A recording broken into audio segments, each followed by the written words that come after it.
مرحبا يا أحلى نجوم، كيف حالكم؟ يشتكام فيديو جديد واللي هو كيف تحصلون على الجولديات جديدة في تحديث MM2 جديد. لك قبل بداية هذا الفيديو لا تنسوا تحطوا لايك وتشتركوا في القناة وتفعلوا الزرجات لكم كيف جديد أنزل قناتي إباء جيمر.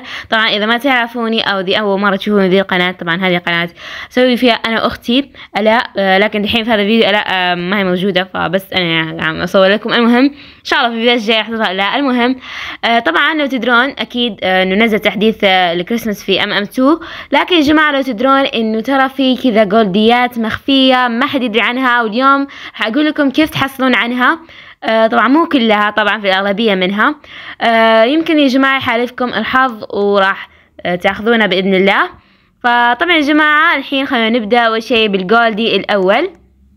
أول جولدي أكيد كلكم تعرفونه، اللي هو راح تحصلونه من الجيم باس، راح تشترونه ب98,000 من هذه العملات الجديدة، يعني تقريبا ما يقارب 6000 أو 7000 روبوكس، يعني مرة كثير. فالحل الوحيد هو إنكم تجمعون وتشترونه، ما أدري إذا كفاكم الوقت لأنه مرة صعب. فطبعا يا جماعة وكمان في الجولديات الثانية هذه المعروفة بعد إنه نشتريها بروبوكس 3600، المهم بروبوكس كثير. والجولد الثاني اللي هو هذا حيطلع لكم في الشاشة. هذا الجولد دي لو تعرفون انه راح نحصله من هذه الصناديق. الصندوق الواحد راح نشتريه ب800 من هذه العملات. طبعا يا جماعة تقريبا زي التحديث اللي فات حق الصيف، زي ما حصلنا الوتر جان من هذا الصندوق، فنسبة كبيرة يمديكم تحصلونه منه. ولكن يا جماعة الشيء المخفي هو انه معاه كمان جولدي كروما. هذا هو راح يطلع لكم في الشاشة، شكله مرة يجنن، لكن يا جماعة نسبة الحصول حقه مرة قليلة، فلو تحصلون ذا الكروما يعني حرفيا حظكم مرة فل.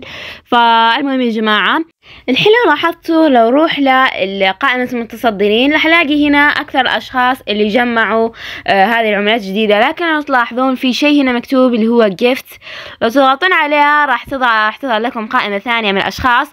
فالحين بشرح لكم ايش هي هذه جيفت، اللي هي معناها هدايا. لو تروحون الى الهدايا راح يطلع لكم هذا الجولدي، واغلبية الناس ما فاهمين كيف يحصلونه. زي ما عم تشوفوا هنا يا جماعة مكتوب لازمكم تقريبا كذا خط ومكتوب فيه 100، يعني لازمكم تشترون 100 هدية.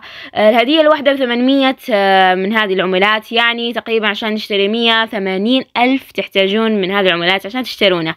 لكن يا جماعة الحين راح تقولوا لي يا إباء ترى مرة صعبة، وش الشيء اللي سهل فيه؟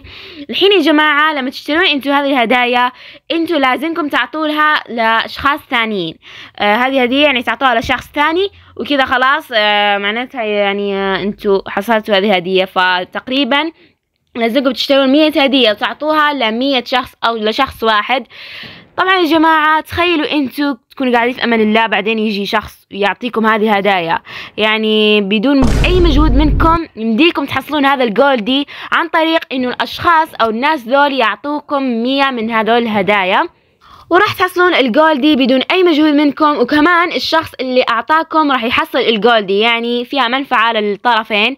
فان شاء الله يا جماعة كذا حالفنا الحظ ونلاقي كذا شخص كريم يعطينا ذي الهدايا. الحين تسألوني يا إباء وش داخل هذه الهدايا؟ هذه الهدايا كأنها زي الصندوق ذاك بالضبط، كذا راح يطلع لكم سلاح عشوائي. المهم لكن يا جماعة لو حالفكم حظكم يمكن راح يطلع لكم سلاح كروما ثاني. انتم متخيلين؟ يمكن راح يطلع لكم سلاح كروما اللي هو هذا الجولدي، مرة يهبل. يمكن تحصلونه بنسبة 0.2%.